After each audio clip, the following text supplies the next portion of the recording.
Tips berburu tiket pesawat murah apa aja ayo? Kalau event tiket promo sudah di depan mata, jangan disia-siakan. Pilih hari kerja karena biasanya harganya lebih murah. Cari di web versi HP karena biasanya ada promo tambahan. Tonton video ini sampai selesai supaya perburuan tiket promo kalian lancar dan sukses. Hai Smart Traveler, ketemu lagi sama M di Sekutu Kelana Smart Traveling Sharing. Di video sebelumnya, gue udah jelasin di mana aja sih bisa dapat info tiket promo. Nah, di video kali ini gue bakalan share tips dan trik saat berburu tiket promo. Langsung aja ya. 1. Pilih alternatif waktu. Dari jauh-jauh hari kita sudah harus menentukan beberapa pilihan tanggal traveling. Jangan sampai baru ribet pas mau browsing tiket, waktu keburu habis deh. Jadi sekarang ambil kalender kalian, cocokkan dengan agenda aktivitas kalian, lalu pilih tanggal yang cocok untuk traveling. Ingat, biasanya maskapai punya rate yang tinggi di waktu liburan atau di waktu akhir pekan. Dari pengalaman gue, waktu yang tarifnya lumayan murah adalah kalau kita pergi hari Sabtu, pulangnya Senin, atau perginya Minggu, pulangnya Selasa. Itu untuk waktu standar traveling 3 hari 2 malam ya. Lebih murah lagi kalau kita pilih hari kerja. Tapi itu berarti kalian harus siapkan jatah cuti yang cukup. Next, tips kedua, jadilah member berbagai maskapai. Dengan jadi member, kita akan selalu dikabari kalau ada info promo. Isi data lengkap kita di situ. Jadi kalau ada promo, tinggal cus pilih tanggal dan langsung book deh. Jangan cuma jadi member low cost carrier atau pesawat yang murah ya. Nggak jarang beberapa full service airline juga kasih promo kok. Seperti yang gue ceritain di video yang ini nih, gue dapet 3 kali tiket promo ke Jepang di 3 maskapai full service. Memang sih promonya lebih murah promo di budget airline, tapi kalau dengan selisih harga yang nggak terlalu jauh beda,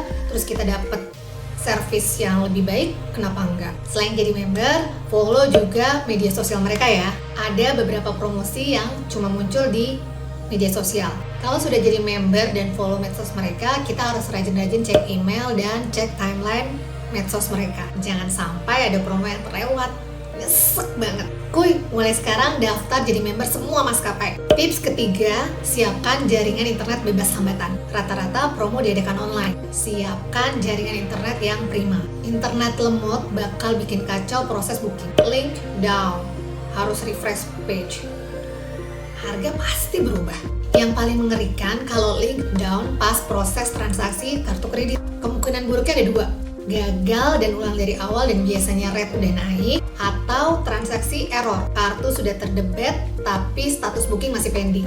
Kalau mengalami kejadian serupa, jangan panik. Kadang transaksinya berhasil, tapi kita harus menunggu sesaat. Kalau situs regulernya lagi down, coba aja situs versi mobile atau versi HP-nya. Biasanya orang-orang jarang mengakses situs tersebut. Oh iya, soal browser, gue belum bandingin mana yang lebih oke untuk proses hunting tiket ini. Selama ini sih gue terbiasa pakai Google Chrome. Tips yang keempat, catat data lengkap. Catat di notepad data lengkap traveler. Seperti nama lengkap sesuai paspor, tempat tanggal lahir, alamat, nomor identitas paspor atau KTP. Catat juga data kartu kredit dan data pemegang kartu kredit. Seperti nama pemegang kartu, nama bank, jenis kartu, nomor kartu, 3 angka rahasia, tanggal expired, dan alamat penagihan.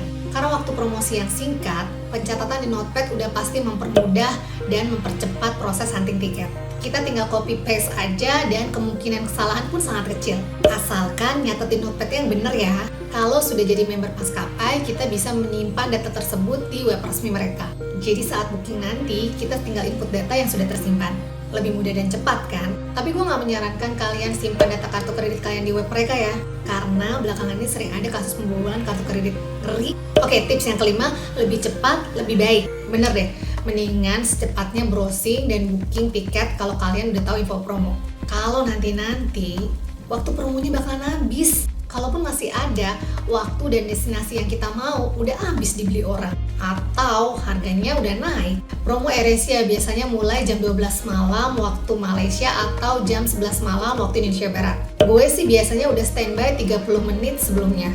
Ada yang ngasih saran ke gue untuk booking jam 3 pagi aja. Asumsinya orang udah capek booking waktu tengah malam. Tapi yang gue temuin justru semakin lama kita menunda booking, harganya malah semakin naik. Tips yang keenam, cek dan recheck. Pastikan data yang sudah kita pilih atau kita masukkan sudah sesuai. Cek lagi data diri harus sesuai paspor atau KTP. pilihan destinasi, tanggal, dan waktu traveling juga harus cek lagi. Dan yang gak kalah pentingnya, cek lagi tarif tiketnya. Jangan sampai salah lihat harga. Oh ya, hati-hati baca layanan tambahan yang ditawarkan maskapai. Ada beberapa pilihan yang gak kita sadari akan menambah biaya. Misalnya biaya asuransi. Tapi asuransi penting juga sih. Atau tambahan biaya konsumsi, bagasi, dan biaya memilih nomor kursi. Ada maskapai yang mengenakan biaya tambahan kalau kita salah ngisi nama atau salah ngisi data traveling. Tapi ada juga kok maskapai yang membolehkan konsumen untuk merevisi data traveling mereka. Tentunya dengan persyaratan tertentu ya.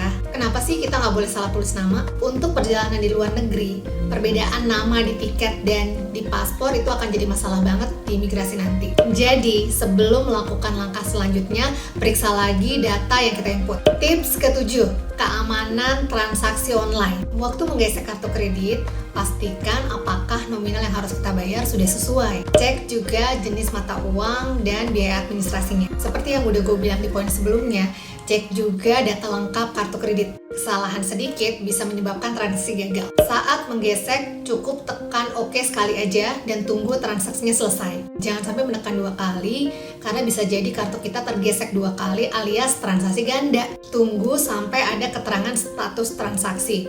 Apakah berhasil, gagal, atau pending. Kelar transaksi, jangan lupa hapus history atau cache browser ya, supaya kita aman dari pembobolan kartu kredit. Terakhir, tips ke-8, catat kode booking. Kalau proses booking dan pembayarannya sukses, biasanya kita akan dikirimi email berisi invoice, itinerary, dan nomor booking. Meskipun kita sudah menyimpan data tersebut di email, kita perlu juga menulis kode booking secara terpisah. Karena dengan kode booking tersebut, kita bisa memproses tiket kita lebih lanjut.